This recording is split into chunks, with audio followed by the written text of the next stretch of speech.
What's up, baby? Welcome to Re-Frag, and today is a special episode because we just came back from a very long holiday. We did. It was nice to say the least to have a couple of days to ourselves. You know, we Drew and I actually saw each other waves and we got to chill out for a little bit. Yeah, it was awesome. Yeah. So I hope you all had a good little breakaway. Obviously in our last episode we did say there was going to be one. I did not think about it being a holiday, but we are back to regular schedule and I don't think we got a holiday coming up anytime soon. But if you want to stay up to date, you know, follow us on Twitter at the Re-Frag TV. You'll be able to see all the updates there. Absolutely. But yeah, we're going to get into some juicy news because there's been a lot of juicy stuff lately. And the first one is the FaZe cryptocurrency scam. God damn. Yeah, when we were away, this is probably the hottest topic that we missed, and sadly, we didn't want to push an episode too early because we didn't want anybody to miss it. And we just had to hold on to this, and it's still people are talking about it, so it's still perfect timing. But if you haven't heard, FaZe did a crypto for charity called Save the Kids, and what ended up happening was essentially it was a real coin. They sold it to fans, but the big thing was as soon as they got their coins, they sold it. They pulled the rug. They didn't believe in the coin. They didn't hold on to the coin. They just sold it to their fans and said, "Fuck you, we're out because you bought it." Yep, the pump and dump. It's a scam. It's a whole scamming thing. And I think FaZe dropped, what was it, Jarvis, his brother, and another person. Yeah. So FaZe, as of I believe it was the day we were supposed to do the podcast. So I think it was since last Saturday. FaZe has officially dropped FaZe K, and the other three have been suspended. Now I believe they are coming back to FaZe. I believe Jarvis and the rest, because there wasn't sufficient evidence of Jarvis pulling the rug fully. He's like one of the key examples of he did stay in it. He did cash out a little bit, but it was enough that they could technically class it as like his sponsor cut. So he was it's still a shady situation. And I mean, obviously Rice Gum was involved, and this is probably the one time I'll be the one on the main hot takes. If he's involved in anything, you know it's probably a scam. He's a very shady person, very shady in all the deals he's ever showed up in. And you know, it's just some of those people. If you're involved in a campaign like that, I'm probably gonna stay as far away from it as possible. It kind of sucks because they betrayed a ton of FaZe Clan fans. You know, I don't know. I that leaves a sour taste in my mouth, especially if I'm a fan. Well, they're just spitting. They're spitting on the like OG FaZe fans. Like because at the end of the day, as much as FaZe has turned into this like content creation, very similar to 100 Thieves content creation merch, FaZe at its origin was a Call of Duty team. It was esports, bread and butter. Like it was originally esports, and I'm fine with, you know, esports orgs adapting into more because they do have to diversify. But you doing all these like scammy crypto coins and shit, and I get it. FaZe didn't have any full like part of this, which is the weird part, because being such big content creators as a big package, especially for charity, you think they would bring it to the org and be like, "Hey, we're doing this charity thing. Do you guys want to be involved?" And most orgs at that level, especially with such big influencers, would go, "Yeah, we want to help you out with this." So it seems like this was kind of slid under the table, you know, FaZe slid right under FaZe's nose, and they were just told, "Oh yeah, we're doing like a individual sponsor." Yeah, and I don't know. Rice Gum's involved, so that's shady. And then on top of that, like, it just leaves a sour taste on the brand. I mean, like, FaZe Clan has enough goodwill, I guess, that this one will slide. But if another thing happens again, I think it's gonna be big trouble for FaZe Clan because, like, Creo, pumping and dumping is like, you can't just do that in stocks either. Like, it's illegal. That's why insider trading is basically illegal, like by law, because it's you can they do have the stuff like that. You can information, make yeah. quick money like that, right? And the thing is, it's sad to think like, because this isn't the first crypto they've pump and dumped, which is it's the first very public one that it's been looked into. But there's a great YouTube channel that did a deep dive on it, and he was showing that past crypto coins were the exact same thing.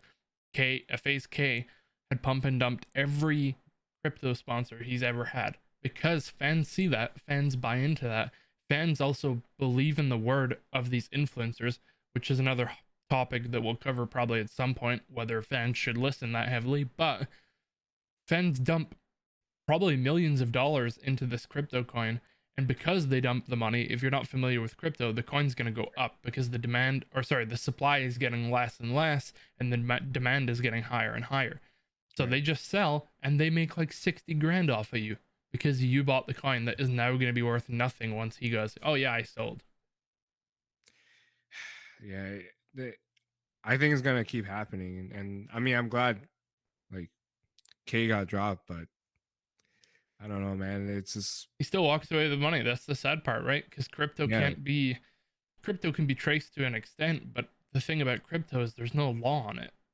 yeah. And There's no paperwork, so yeah, and there's there's no no like, unlike real money where we can go trace that money back and be like, okay, this is owed to this person, this person, this person. We can't say give us the crypto back. Like, yeah.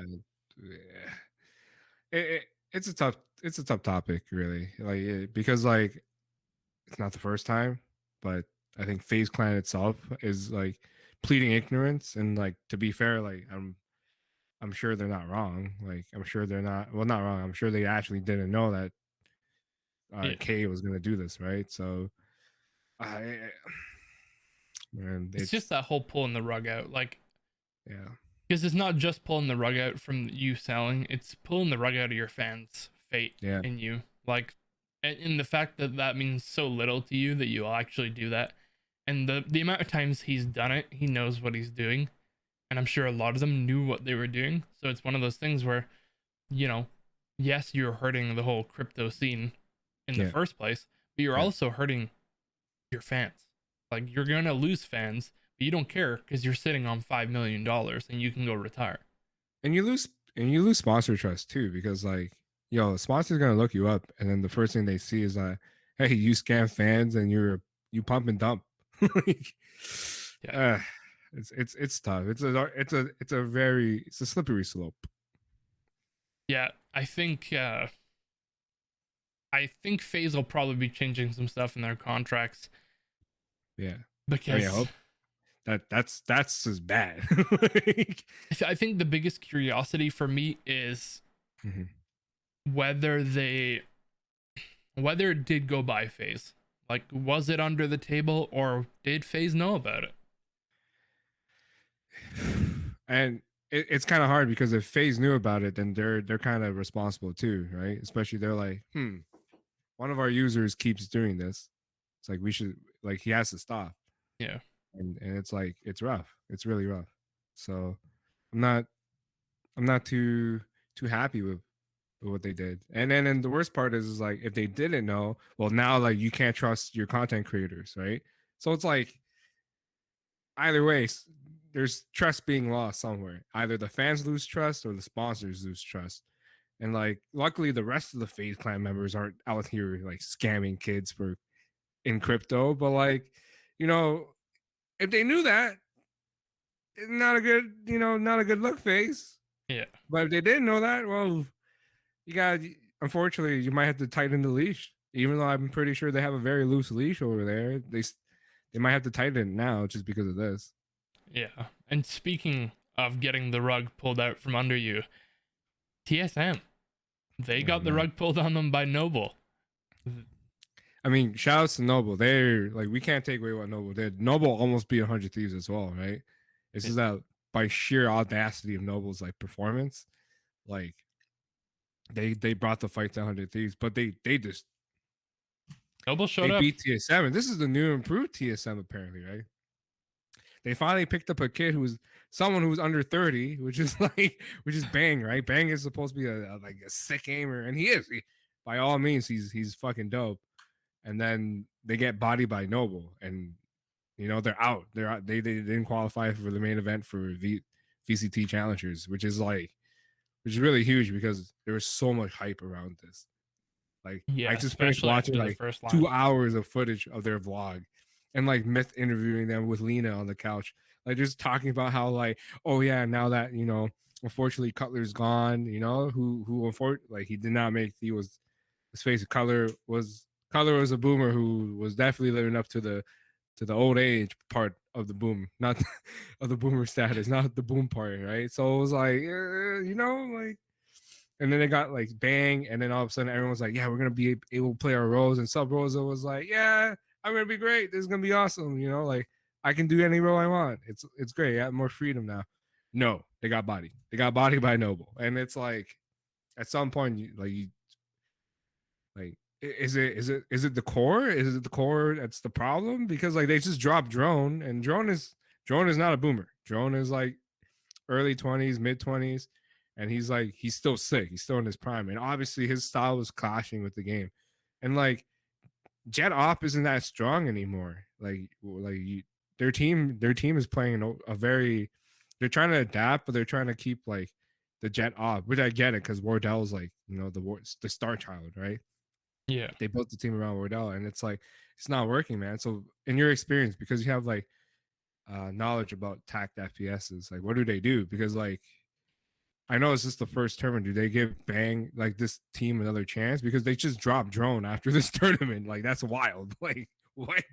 Yeah, I think it's gonna be a tough one. So it's gonna be come down to, so obviously they did already make the very quick decision to drop Drone. Now that Yeah, might have already been on the table when they originally dropped Cutler, because right, Drone, they may already have thought Drone was maybe a potential problem, but they let him write out one more test. right. Now, obviously, not making the VCT challengers is a big. They've got a lot of downtime now. Yeah, They have more than enough downtime to figure this out.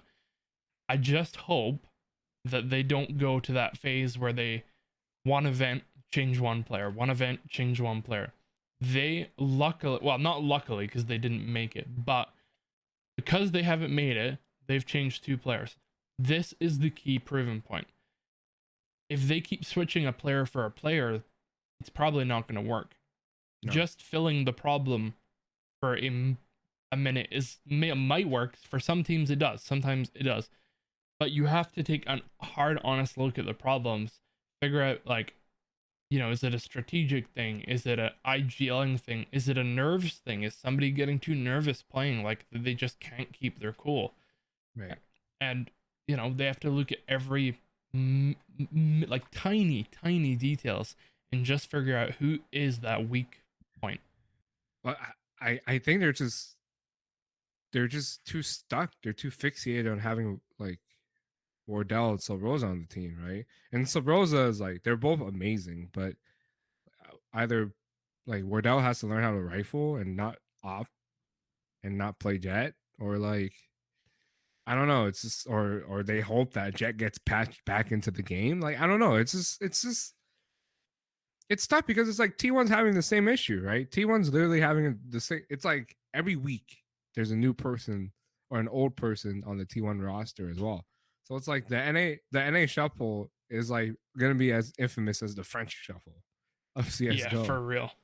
Like it's gonna be fucking bad, dude. Like And I mean, the biggest problem, and I get it from a TSM org.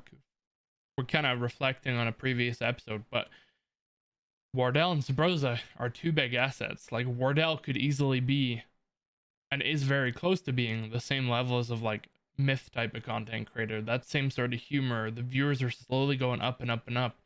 yeah, And I remember watching Wardell in CS. Like if those of you don't know me, I edit for Mo. Mo and Wardell used to play quite a lot. yep, And Mo Mo and Wardell would make like YouTube videos of the same game. Both now CS YouTube doesn't do that well, but Wardell's videos will barely get any views. And then you saw that like as Valorant came out, he slowly grow, slowly grow, slowly grow, and then all of a sudden, like even before TSM fully picked him up, he was that to go to player for like content, like any yeah. Valorant content. And then when TSM signed him, boom, skyrocket. Yeah, like he was already an entertaining figure, right? Yeah, Like I mean, who doesn't like Wardell? Wardell is hilarious and he's wholesome, right? Like he gets not wholesome, but he's like a bro, but he's like a bro that cares, and like it's like he's an awesome content creator, and he clearly cares about competing. And I'm not saying he's not talented enough to compete. He is. He's amazing. He's great at what he does. He's like one of the best operators in the game. And unfortunately, this is what happens when games patch a lot, right? Sometimes they patch what you're strong at. And we saw this happen with Scream and CSGO. They patch like tapping and like ADing, right? So it's like he's not like I don't know at this point like they is he like the next Scream of Valorant like of Yeah. Valorant because he might be like TSM last year was the best team in the world.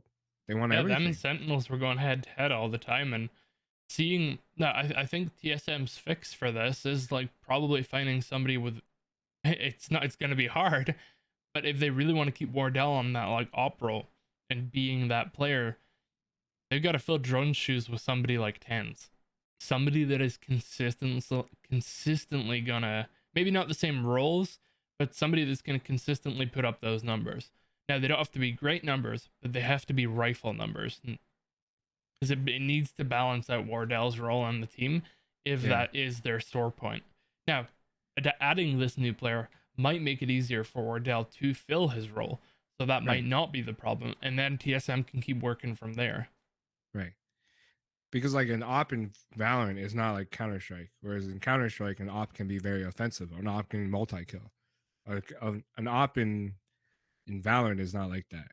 It's all about like basically getting a free kill, like one kill around, 1 or 2 kills, but they're pivotal kills. But and then on attacking, like you don't use the op. Yeah, it's really that is definitely the big difference between CS and Valorant opping is on CS:GO you can justify bringing it to the attack. Um, you can't on Valorant. It's just too difficult, and the problem is there's so much utility that it's Yeah, better for you to just have a rifle and be able to move at that pace. yeah, it's insane. But like I don't know, it's yeah, I don't want to because it's tough because I like the core of the team. You love like those 5 guys were awesome, and like they're winning stuff last year. It's just they didn't adapt to the current meta, and like they're struggling to because like let's face it, influencers make more money, Yeah. content creators make more money. So So do you think have TSM announced who they're picking up or no? at this current moment, no. Okay. Who do you think, can you think of anybody at the minute? Mm, at the moment, no, because everyone's getting picked up. Like a Yeah. lot of people are being picked up, right? So it's a tough choice, and they need, like maybe because like they picked up Bang because he's a sick aimer. He's gonna get fucking he's like what Asuna is to 100 Thieves. He's gonna be in there, entry frag, get the rifle kills, and then that lets Sub Rosa like IGL. But like it should Sub Rosa shouldn't be IGLing. Sub Rosa is one of the best aimers in the world. Like he should be a duelist. Like So so it's kind of tough. is Sabrosa the one IGLing right now? Yeah, he's doing everything. He's Okay, being so a yeah, sentinel. I disagree. I don't think one of your because Sabrosa is cracked. He's always been cracked, even in Yeah, he's one of CS. the best aimers in in Valorant. Like he's so good at aiming. And I And like when just they here's the worst part, when they stream together, they both just play duelist and they're killing it in yeah. ranked. Like, And that's the thing. It's all even in CS it was the same problem. There was too many good fraggers trying to pick up this IGL role, which is why we saw like in now this is the very early days of they would have been Luminosity at the time, but MIBR and CS:GO. right. Fallen. Fallen is an Opper and an IGL. He can play that role because yes, he was an amazing fragger with the op, but Mhm. he was in those positions that allowed him to get those frags and also allowed him to keep eyes over his whole team. If you have Yeah. somebody that's a cracked fragger that's gonna try and get these entries or win these clutches and stuff, or even just frag out at a consistent level, they can't. It's some can do it, but it's very very rare you see an IGL that can really maintain that gameplay Yeah. while controlling I his whole team. I see like a very remember Nico? Nico and now Yeah, he's on yeah, like I think G2 now. But when he was on phase, he was the IGL and like now that he's on G2, like he's just killing it as a duelist, right? yeah. Like sorry, as an entry fragger or rifler, as opposed to like doing like Well, staying FaZe, back and thinking, strategizing. Like, there's a key like I haven't looked at it, but I can almost guarantee you there's a key drop off of Nico from when Kerrigan got dropped from the roster and he took right. over IGLing. Went down, and as soon as he got picked up by G2, I can almost guarantee you it goes right back up because he Yeah, doesn't what have to he focus did. on that. Yo, Yeah. his first tournament, he got 60 kills in the game. Yeah. Like not in a game, in 2 games. Like that's insane. Like he dropped 230 bombs. Yeah. Like, it's fucking crazy. Yeah, no, that's the thing. I think Sub Rose is in a similar. Like, I see a lot of parallels in it, and like I just hope they figure this out because like there's so much talent on that team. It's just not working as a team. Like Yeah. individually, these guys are fucking sick. Like they're fire. Like Wardell's still one of the best aimers in the world. He's just a sniper, and like Sub Rosa is literally the best rifler, like one of the best riflers ever. So it was like it's tough. It's really hard. It's really hard to see. So speaking of big changes, obviously another big change in the news this week. We've seen 100 Thieves going with a permanent on-demand store for this set of merch. They're still going to be Right. doing their hot drops, Mhm. but they're going with a permanent store for all their fans. And I read somewhere that a lot of people were complaining about prices, but I looked at the pricing for their stuff, and it seems very fair, and two, I don't think gamers know what an anorak is, because like there's an item called an anorak, and everyone was like, "This why is this hoodie $135?" And I've seen so many tweets like that, and I'm like, that's how I know gamers don't fucking know like what fashion is. An anorak is like a pullover jacket. It's literally a waterproof jacket that you pull over, and people use it to like hike and stuff because like you can like zip the bottom of it and like water won't come in, right? And it's just a really, and it's a cool fashion piece. It looked really good, and like 135 and for basically it's a jacket. That's what it is. It's just a jacket where you have to put it on like a hoodie as opposed to like zip it up. And like, yeah, 135 for like great waterproof pieces with like not only that custom coloring, custom panels. That's not cheap. That's not cheap to make. And they had to order at least like minimum like 500 to like 2000 minimum to like get it to a price where they could produce it. So I don't know why gamers are complaining about that price. They should be complaining about the actual hoodie price because no one knows what type of cotton it is. No one knows what type of like cut it is, right? Like I saw the model pictures and they look like a pretty like good cut. Like things are proportioned well. I like for me, I like my hoodies like very oversized and almost baggyish, like similar to like mid 2010 Kanye's. And like they have a hoodie that's similar to like that. And I don't know what the material is, but like I know that they hired the guy who made Reigning Champ. The guy, like not that guy who made Reigning Champ, but the guy who headed Reigning Champ's operation and like uh just basically garment gathering and just strategy and merchandise.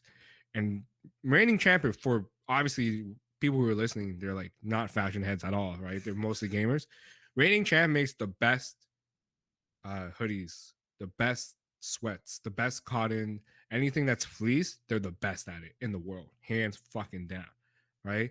There's maybe another 1B, which is like I'm not gonna get into it because like that's a manufacturer, it's not even like an apparel line. But the guys who from Reigning Champ, like they make the best fleece. And guess what? 100 Thieves is trying to be an apparel company. They hired that guy to brainstorm like stuff. And I get why it's called essentials because a lot of the things that are on demand, they're all basic stuff. And guess what? They're all fleece. I guarantee the fleece that they got, it's probably made in Canada because that's where reigning champ, that's where the best fleece in the world comes from. And two, obviously with the reigning champ guy, the ex-reigning champ guy, that guy's gonna be saying, "Hey, my homie's at this factory. Why don't we just make gamer apparel? Like it'll be cool. It'll be a different market. This guy's got millions of dollars. Like he'll splash the dough to get it, and he clearly did. And yeah, the hoodies are like $90, but I guarantee you they're high quality hoodies. And then the best part is, I know they're custom cut. They're not like out of the mill. I can tell they're custom cut because most hoodies, the sleeves are longer than the waist, right? The length of the waist. These sleeves are as long as the waist, right? So that means like That means the cut of this hoodie, in theory, on most people's bodies, they're gonna look baggy. It's gonna look like a hip hop fit. It's gonna look like a really 90s style hip hop fit. And that's not cheap to make. Like I said, not only did they have to import the materials from Canada, someone had to cut it, like someone had to stitch it together. That's why it's called cut and sew, because like it's a type custom cut and someone has to sew it together. And like that's not cheap. That's fucking expensive. And $90, I think they'll probably only make like $30-$20 off each hoodie, right? And on top of that, like not accounting for the people shipping it, not accounting for the people packing it, not accounting for the embroidery on it. Yeah, like people are complaining about the price, but one, they're complaining that an anorak and a jacket is $130, which is perfectly fair, by the way. Most a great jacket, a great anorak, it's gonna cost you $250. Trust me, I know. I buy too much fucking clothes, and I buy like high quality fucking clothes all the fucking time. And yeah, this is just a nice, like a Nike anorak windbreaker is like 150, 170. Especially if you get the tech one, Nike Tech Fleece shit. Fucking that shit's bomb. Like What people don't fuck, understand as well is like, okay, yes, but it's around the same price as their usual stuff, right? yeah, And it's like, but just because it's available, like, just because it's available to the public at all times, because they actually want to give merch to people who haven't been able to get one of these hot drops. And trust me, I've only ever gotten one hot drop, and that's mm-hmm. that's when they had the bug that you had to buy two cream hoodies. So I bought two hoodies just because I knew if I waited for the bug to be fixed, I wouldn't be able to get one. And they don't want that to happen to fans. So No, the quality is going to be just as good, because that's one thing I've said. I love my 100 Thieves hoodies because they're amazing quality. The yeah, quality is going to be the same. The prices are fine because, again, quality is good. And very two, good. even if they, or sorry, three, if they make, if they, even though if they only make $30 and stuff, people are being like, oh, well, you know, like they're not even going to get money off of this. Like it's just over expensive now because of the quality. And it's like, no, this is why they're doing this, because they're releasing so much of it to the public that even Yeah, though they make minimal profits off of each item, they're probably going to make more than their normal merch. And it just stops resellers from getting their hands on it because it's open to the public 24/7. yeah. And the best part is that like the reason why it's called essentials is because like it's like you can wear it every day. Yeah. They want you to be able to pick it up and wear it every day. I just like I just find it really strange that like people gamers are very uneducated, and 100 Thieves is trying to not be just a video game esports company, because let's face it, esports teams don't make money. They're trying to be an apparel company, and they're taking the right steps because they're getting high quality fabrics. They're trying to charge you at a price where it's like reasonable. And trust me, $90 for a hoodie is very normal in fashion. A Chanel hoodie is like $300. A Supreme hoodie is 185. You're gonna buy a Supreme hoodie if you want to look cool, right? So $90 is perfectly fine. You know how much a reigning champ hoodie is? The best cotton fleece in the world with no logos, nothing on it, no branding. $90. So it's like this one, you get to rep your favorite team, And have good and quality merch. it's the same quality, almost the same. I guarantee you, because I haven't got my hands on 100 Thieves merch yet. That's how rare it is to get. I mean, one big thing Like, too that you and I have spoke about a lot, and it's one thing you can, well, I wouldn't say open my eyes to, but you talked to me a lot about, and we've both kind of bonded back and forth over. It's not gamer clothing. It's no. it's something you can wear. You can go to the mall and not Mhm. look like a dweeb. Like you look cool wearing it. You know, it's nice. It doesn't look like, it's not like a jersey where you got like, oh, you know, gaming energy supplement and all that shit all over it. It's just clean. Yeah, it's just clean. You can wear it. The branding is super minimal. So, and like even like their other drop in, I think, fall winter like 2021 wasn't bad at all. It was like very tasteful graphics, very like fashion esque graphics. So it's like they're trying to be an apparel company, and if you're gonna complain about it, like at least at least complain about the right thing, complain that it's like, oh, you guys are straying away from your esports roots. Like complain about that. But even then, they're supposed to try to stray away from it because they have teams to feed, Yeah. right? They have people's salaries to pay. And they're like, hey, we have enough buzz to be a great apparel company. We have the right personnel to be a great apparel company. They're trying to do it. And I think this is part of the growing pains. I think a year from now or 2 years from now, we're gonna be talking about 100 Thieves. We're gonna be like, yeah, they make great apparel. They make high quality clothing. Like that's what we're gonna talk about, as opposed to like, hey, 100 Thieves choked the Valorant tournament again. Like Yep. like it's supposed to that. Like maybe we won't talk about them choking, but we'll be like, at least they sell great hoodies. So it's just It definitely it's a big switch for the community, and I yeah think it's just it's a switch they're gonna have to take some time to get used to. But yeah one switch you're not gonna have to take time to get used to is Nintendo's new announcement, if we can call it that. It's if you haven't seen it, Nintendo did just launch today on the 6th of July that they are going to be releasing in October the Nintendo Switch, not the Pro, but the Nintendo Switch OLED. And it's a little confusing because we've all been waiting for the Pro, and they drop this console that's no different from the one we have, bar it's a new screen. Oh, I mean, how about the land port, dude? That's pretty Okay, awesome, I guess. that is kind of big Yeah, because I of what guess. Like, we may see some cool. Because okay, thinking of it in a very long haul point of view, that is gonna make tournaments and stuff a lot easier. Like lands are gonna be a lot cooler because people can actually play these big events. But even then, fighting games on land, you're usually playing on one Switch. So yeah, like as a fighting game person, it doesn't matter. yeah, Like we're just gonna be offline anyway playing Smash. yeah, No, like I okay, I get what Nintendo's smart. They know what they're doing, right? They're like, we'll buy it. It's a bigger screen. Battery life's the same. Internal specs are the same, except that it's got more memory internally now. Yeah, okay, Nintendo, we know, and we'll buy it, and then we'll wait, and then we'll buy the Pro too. So it's like, yeah. There's if you have a like, this is probably Nintendo doesn't want me to say this shit. If you have a Switch already, don't buy the OLED. Please don't fucking buy the OLED. yeah. The The Pro same is console. coming. It's the Pro is coming. Like the Pro with like current generation, not like last generation specs.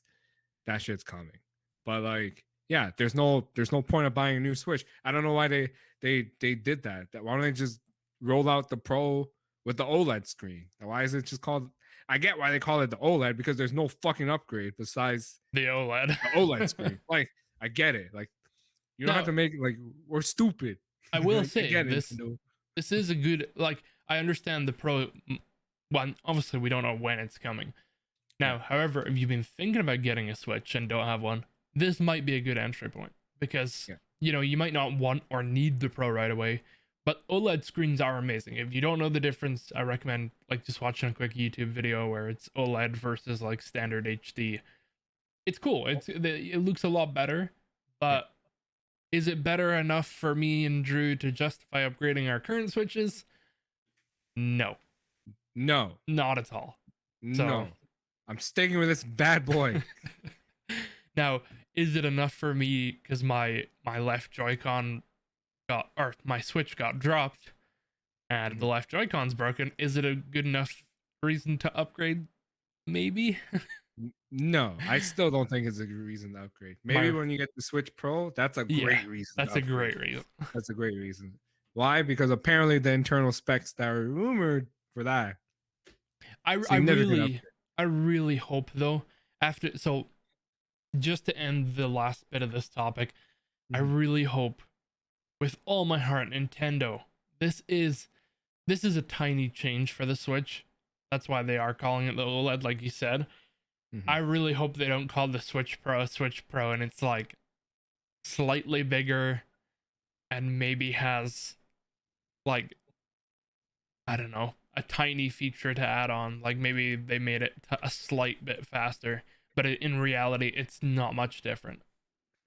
Well, I mean, I wouldn't bank on it, man. You know Nintendo. And that's the scary part. Like Like, this Switch announcement came out of nowhere, and it's not really anything worth the money. Now, they haven't even shown the price to my knowledge yet. no, they have. Oh, It's they have 449 USD. 449 Yeah, USD. I think it's USD. Yeah, or 340. No, it's 340 USD. 449 Canadian. I think. Okay. They're gonna Yeah, have a tough time selling that yeah. because Or that's a lot more expensive. I get OLED screens, like that's what they use on iPads and stuff, which is why iPads and shit are so expensive. yep, But on a Switch, on a kid's console, I get this is maybe like their, hey, you're an adult, like you can actually look after this screen, but it's still in its raw form, it's a kid's console, and selling a console at four, that's probably before tax too. That is yep, gonna be so expensive to justify. yep. I do not want to. I do not want to see what the pro price is because it's probably Yeah, like no. $800. Like, Like, and we had talked about in a previous episode that it's rumored to be more than a PS5. And that's gonna be hard to sell.